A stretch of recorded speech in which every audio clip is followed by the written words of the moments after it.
کیا کبھی آپ نے حضرت لقمان کے تمام زندگی کی حکمت عملی پر غور و فکر کیا؟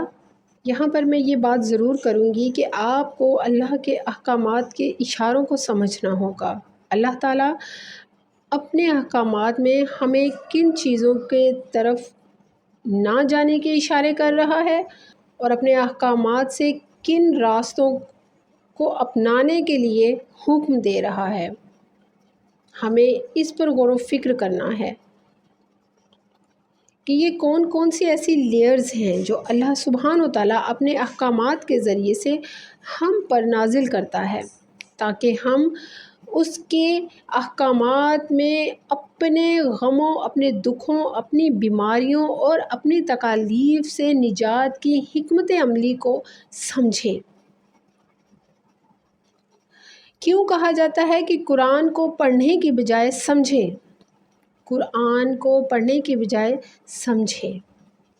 آپ دیکھ لیں، جن آیات میں اللہ آپ کو ظالموں کے بارے میں بتائے گا، وہاں سے آپ کو ظلم سے ہٹنا ہوگا۔ جن آیات میں اللہ آپ کو ناانصافی کرنے والوں سے ڈرائے گا، وہاں سے آپ کو ناانصافیوں کے عمل سے ہٹنا ہے۔ جن آیات میں اللہ آپ کو حق ادا کرنے والوں کے حقوق سے غافل ہونے سے بچنے کو کہتا ہے، وہاں پر آپ کو حقوق تلفیوں سے بچنا ہے۔ اللہ سبحانہ تعالیٰ قرآن پاک میں اپنے بندوں کو ہر طرح سے محفوظ کرنے کے تمام طریقے اپنے احکامات کے ذریعے ہی بتاتا ہے۔ اچھے کاموں کا صلہ اچھا ہی ہونا ہے اور برے کاموں کا صلہ برا ہی ہونا ہے۔ تو قرآن پاک میں جب اللہ سبحانہ تعالیٰ آپ کو برے کاموں سے منع کر رہا ہے حکم دیتے ہوئے، تو اس کا مطلب سیدھا ہے کہ آپ کو برے کاموں سے اپنے آپ کو ہر ممکن دور کرنا ہے۔ اللہ سبحانہ تعالیٰ آپ کو اچھے عمل کرنے کے جو اجر ہیں، جو فائدے ہیں، جو خوشیاں ہیں، وہ بتا رہا ہے اپنے احکامات کے ذریعے سے، تو آپ کو ان کو حاصل کرنا ہے۔ اللہ تعالیٰ نے اپنے احکامات میں کن لوگوں کے ایمان کو زیادہ اور مضبوط بتایا ہے، اللہ تعالیٰ نے اپنے احکامات کے ذریعے سے کن لوگوں کو دلوں کا چور بتایا ہے، ایمان سے خالی بتایا ہے، آپ کو ان پر غور و فکر کرنا ہے۔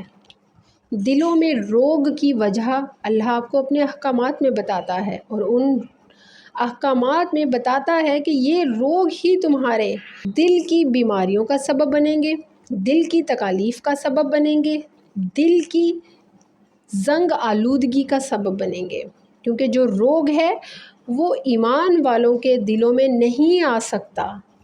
تو اس چیز پر اللہ کے احکامات کو سمجھنا ہے، اللہ کے حکموں کو سمجھنا ہے۔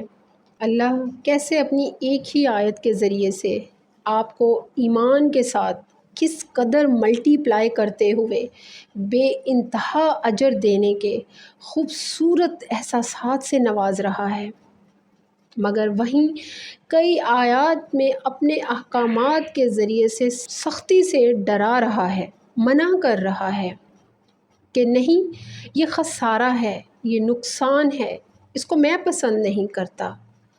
تو وہاں پر پھر آپ کی تمام چیزیں مائنس ہی ہوتی چلی جاتی ہیں۔ ہر آیت میں اللہ سبحانہ و تعالیٰ ہر طرح کے لوگوں کے لیے احکامات جاری کر رہا ہے، ظالموں کے لیے، ناانصافی کرنے کے لیے، عدل و انصاف کرنے والوں کے لیے، رحم کرنے والوں کے لیے، صلہ رحمی کرنے والوں کے لیے، محبت کرنے والوں کے لیے، دھوکہ دینے والوں کے لیے، گناہ کرنے اور گناہ سے پھر توبہ کرنے والوں کے لیے، مگر توبہ کر کر بھی گناہ کو بار بار کرنے والوں کے لیے، ہر طرح کے انسانوں کے لیے اللہ احکامات جاری کرتا ہے اپنی تمام آیات میں۔ اپنی ہر آیت کو اللہ اپنے انسانوں کے بہترین فلاح اور بہترین فائدوں کے لیے اتارتا ہے۔ اب آپ کے اور آپ کے سوچنے کے درمیان جو ایک تعلق ہے کھینچنے کا، یقیناً اس کے تمام تانے بانے ان قرآنی آیات کے ساتھ مکمل طور پر جڑے ہوئے ہیں۔ بات ہے صرف عقل سے سوچنے کی اور سمجھنے کی۔ جب انسان اور انسان کی سوچ کے درمیان موجود ایک جو کھینچنے کا عمل ہے، اس عمل میں قرآن میں موجود آیات کو لپیٹ دیا جائے گا تو یقین کریں فلاح ہے، سکون ہے، محبتیں ہیں، دنیا اور آخرت میں بہترین اجر ہیں۔ سورہ نجم کا بغور مطالعہ کیجیے، جس میں اللہ سبحانہ و تعالیٰ احکامات جاری کرتے ہوئے فرماتا ہے، ہر انسان کے لیے وہی ہے جس کی اس نے کوشش کی۔ اب اس آیت سے آپ کو کیا سمجھائی؟ اس آیت سے آپ نے اللہ کے احکامات کو اپنے لیے کیسے طاقت بنایا؟ یہ ڈیپینڈ کرتا ہے آپ کے عقل کے دھاگوں پر۔